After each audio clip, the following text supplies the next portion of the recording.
To this video, chichigin natin itong fault na alarm sa ating engine room workshop. Yan guys, mayroon siyang code na B055 at ito inalis na natin yung sensor, smoke detector sensor. Ito guys, bubuksan natin siya, chichigin natin sa loob kung mayroon ba siyang mga wirings dyan na naputol o ano. Pero kadalasan ito guys ay ano lang to, yung konting linis lang. At kahapon si Peter nag-welding siya sa workshop, 2D siya nag-welding, kaya siguro marami ito. At yan guys, alisin natin yan, dismantlein natin isa-isa. At iirihan natin yan para maalis yung mga alikabok.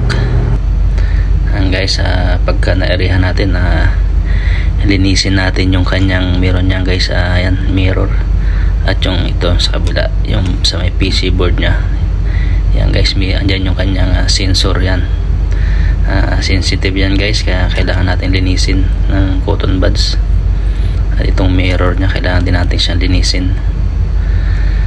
At yan guys, pag nalinis na natin yan, asimbolin natin siya.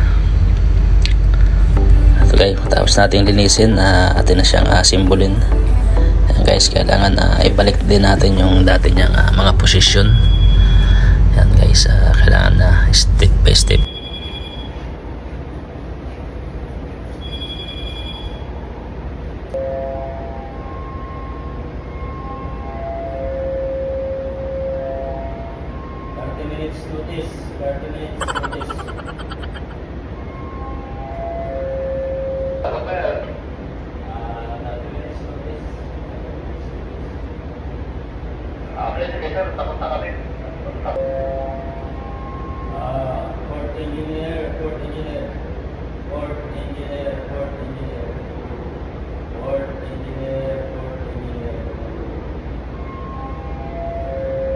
Ayan guys, 30 minutes notice lang at kami nakadrifting dito yan sa Shanghai, kaya 30 minutes notice lang yung binibigay nila. Ito start lang yung generator.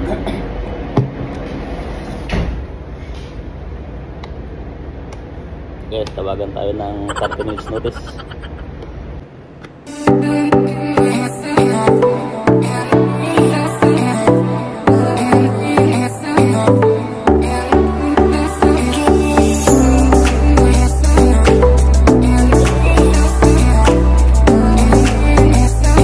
Ito guys, ibabalik na natin sa ating pinagkunan dito sa engine room workshop. Yan guys, yung ating smoke detector sensor. Yan, ikakabit na natin siya. Kung mag-okay na ba siya guys, chichigin din natin. At yan, naikabit na natin. At obserbahan natin siya kung siya ay magpa-flashing yung kanyang red lights. Abangan natin guys kung magpa-flashing. Yan guys, pa-flashing na siya, ibig sabihin okay na siya, normal na yung ating smoke detector sensor dito sa engine room workshop. Yan guys, confirm. At itong alarma, paalisin natin yung kanyang isolate para magbalik na siya sa normal. At yan na guys, wala na siyang alarma, back to